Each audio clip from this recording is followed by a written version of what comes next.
Il était 2 heures, dit Tia. Et la maison était un tombeau de silence, à l'exception du faible bourdonnement d'un ordinateur portable s'infiltrant par l'entrebâillement sous la porte de la chambre de mon beau-fils. Mes pieds nus pressaient le parquet froid. Chaque pas était mesuré, comme si je marchais sur la pointe des pieds dans un champ de mine. Mon cœur battait la chamade, un rythme effréné qui allait m'étouffer. J'avais seulement voulu prendre un verre d'eau pour apaiser la douleur persistante qui m'avait tenue. Eva Lee. Mais maintenant, debout dans le couloir sombre, j'étais figée, sous ce rayon de lumière bleue. Mon mari, James, dormait profondément au bout du couloir, inconscient de l'orage qui se préparait à quelques pas. J'aurais dû faire demi-tour. J'aurais dû l'ignorer, faire comme si je n'avais rien vu. Mais la curiosité, cette étincelle dangereuse, moi plus proche, et ce seul choix, ont tout dénoué. Je m'appelle Emily, j'ai 39 ans et je suis mariée à James depuis 8 ans. Il est stable, gentil, un conseiller financier qui me rassure dans un monde qui semble souvent fragile. Son fils, Ethan, avait 20 ans quand nous nous sommes rencontrés. Un enfant réservé qui vivait dans son propre monde, entre jeux vidéo et écouteurs. Je n'ai jamais été sa mère. J'étais juste Emily, et c'était bien comme ça. J'avais déjà divorcé une fois, j'étais prudente en amour, et James aimait une seconde chance de vivre quelque chose de vrai. Ethan a déménagé après la fac, et j'ai pensé que notre histoire était terminée. Mais il y a 6 mois, il est revenu à 26 ans, sans emploi, après l'implosion d'une start-up technologique à Seattle. Il a emménagé dans notre chambre d'amis pour économiser. James était ravi, fier de son fils intelligent.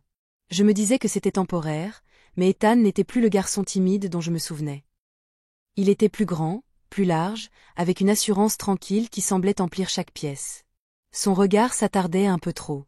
Ses sourires avaient un poids que je ne pouvais pas situer. Je les balayais d'un revers de main. De l'arrogance, pensais-je. Inoffensive. Cette nuit-là, alors que je regardais par la porte entr'ouverte, mon monde a basculé. Ethan était assis sur son lit, la lueur de l'ordinateur portable projetant des ombres sur son visage.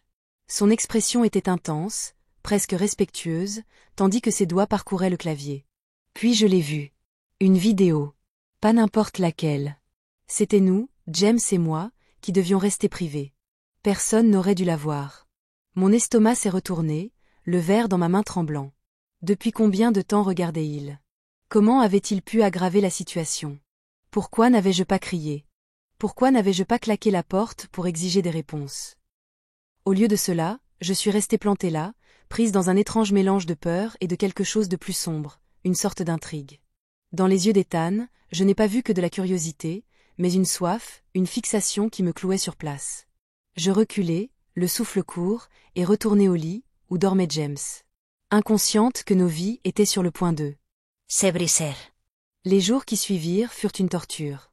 J'évitais Ethan, je lui parlais à peine. L'image de cet écran lumineux me hantait. Ethan était gravé dans ma mémoire. Je me disais que j'étais dégoûtée, mais qu'une part de moi traîtresse provoquait autre chose. Un frisson que je ne voulais pas. Norma. Quand Ethan me croisa dans le couloir, son bras effleurant le mien, ma Pomi Picota. Au petit déjeuner, son sourire était désinvolte, mais ses yeux cachaient un secret. Et j'en eus le souffle coupé.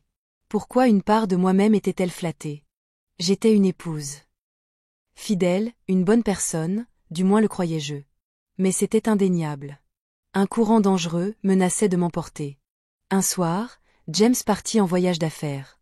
Soyez sages, tous les deux, me taquina-t-il en m'embrassant sur la joue avant de partir. La maison était trop grande, trop silencieuse. Je m'affairais dans la cuisine, frottant les plans de travail déjà propres, lorsque la voix d'Ethan rompit le silence. Il faut qu'on parle. Il se tenait sur le seuil, les bras croisés, la voix indéchiffrable. Mon cœur s'emballa lorsqu'il s'approcha. Je sais que vous avez vu, dit-il, un sourire narquois aux lèvres. Qu'avez-vous vu? Murmurai-je d'une voix à peine audible. Il se pencha, son souffle chaud contre mon oreille. Vous êtes encore plus belle en vrai. Mes joues me brûlèrent, un mélange de honte et de haine m'envahit. C'était mal. J'étais mariée. Il était mon beau-fils. Mais il avait raison. Je n'avais pas arrêté d'y penser.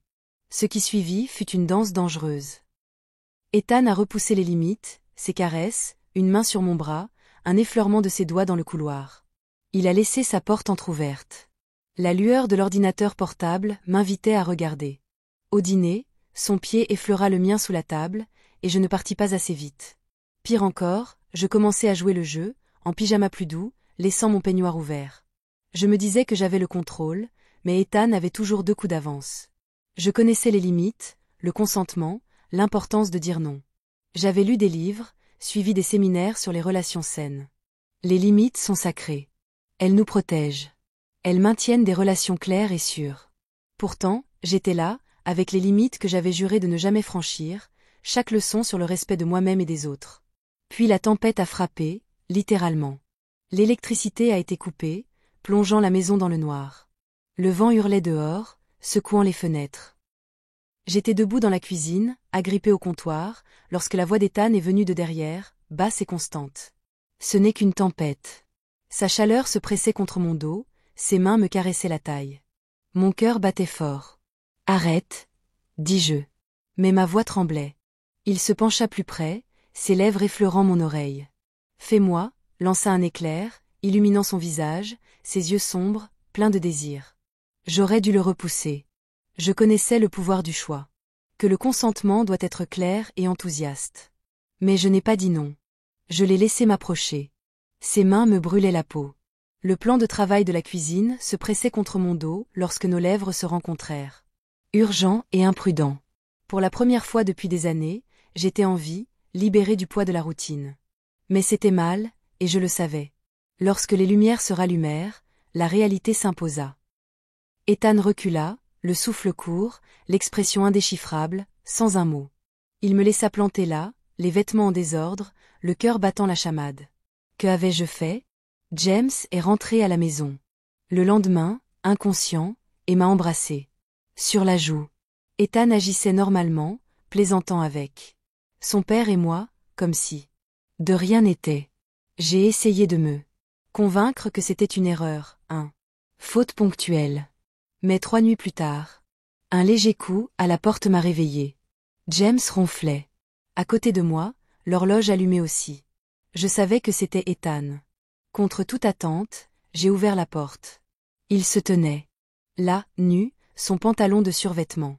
Bas sur les hanches. Il faut qu'on parle. Il murmura. Je jetai un coup d'œil à James, encore endormi, et suivis Ethan au sous-sol. Ça ne peut plus se reproduire, dis-je en serrant mon peignoir. Il s'appuya contre la machine à laver, un sourire narquois. Qu'est-ce qui nous en empêche? Je secouai la tête. Je suis mariée à ton père. Mais il s'approcha, son doigt trahissant mon bras, et je me trahissais, tremblant sous son contact. Je savais que ce n'était pas le cas.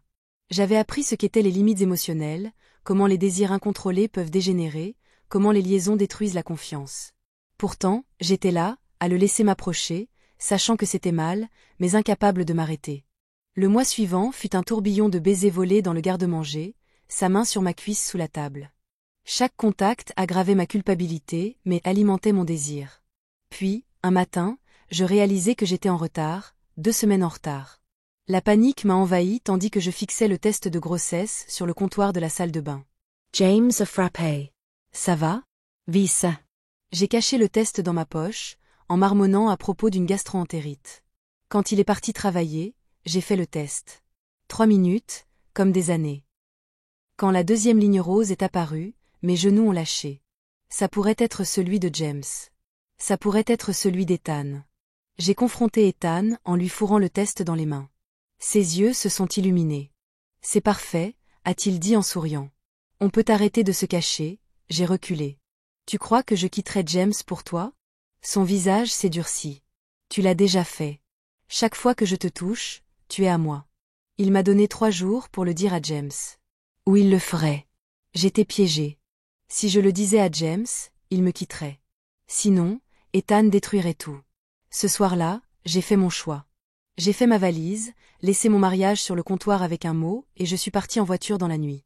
Mon téléphone a vibré. James. Puis Ethan. Je les ai ignorés. Je suis arrivée dans un motel délabré à l'aube. Seule, je me suis effondrée. En sanglots. J'avais trahi tout le monde. Et maintenant, j'étais enceinte. Peut-être de l'enfant de mon beau-fils. Le message vocal de James était gentil, suppliant de parler.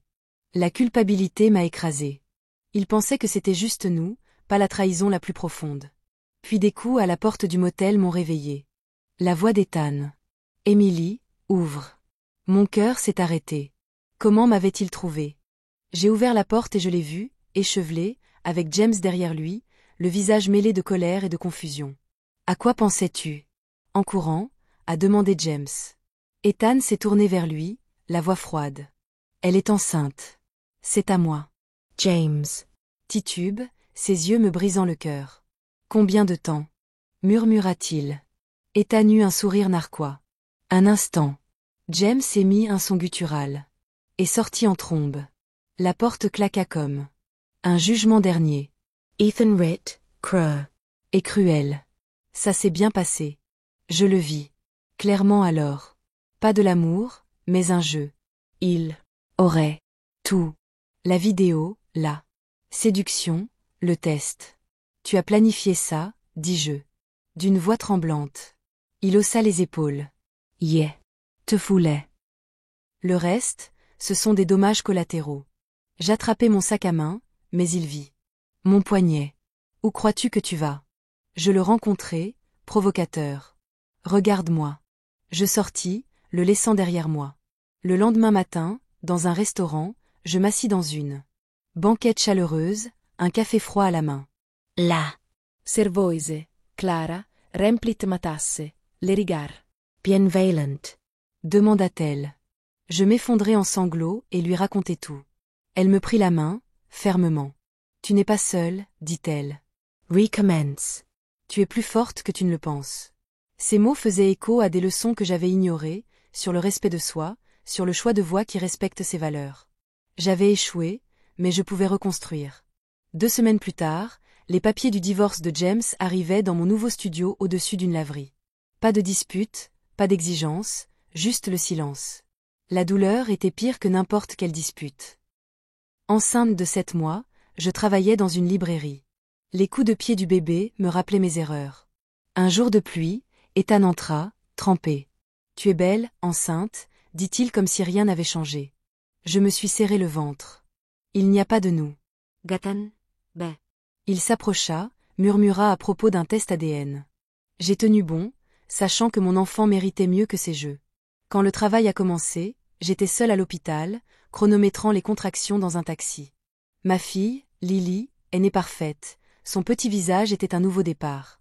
Ethan est arrivé avec un avocat, exigeant la garde. J'ai riposté, menaçant le tribunal. Avec l'aide du libraire, j'ai disparu. Nouveau nom, nouvelle ville, aucune trace. Dans le bus, j'ai serré Lily contre moi, murmurant des promesses de vérité et de sécurité. J'ai écrit une dernière lettre à James. Je suis désolée. Notre fille a ton sourire. Je l'élèverai bien, mais je ne peux pas réparer mes erreurs. Cette histoire n'est pas seulement la mienne. C'est un avertissement. Les relations se nourrissent de confiance, de consentement et de limites. J'ai dépassé les bornes, ignoré les leçons que nous savons tous. Le désir peut nous aveugler, les secrets qui détruisent. Les relations saines exigent communication, respect et savoir dire non quand c'est important. J'ai appris à mes dépens, mais il n'est pas nécessaire de protéger son cœur, d'honorer ses engagements et de choisir la vérité plutôt que la tentation. Merci de m'avoir rejoint dans ce voyage, vous, âmes extraordinaires. Si cette histoire vous a touché, abonnez-vous à Vœux brisés. Nous publions des histoires vraies et crues chaque semaine. Partagez vos impressions ci-dessous. Que auriez-vous fait à ma place?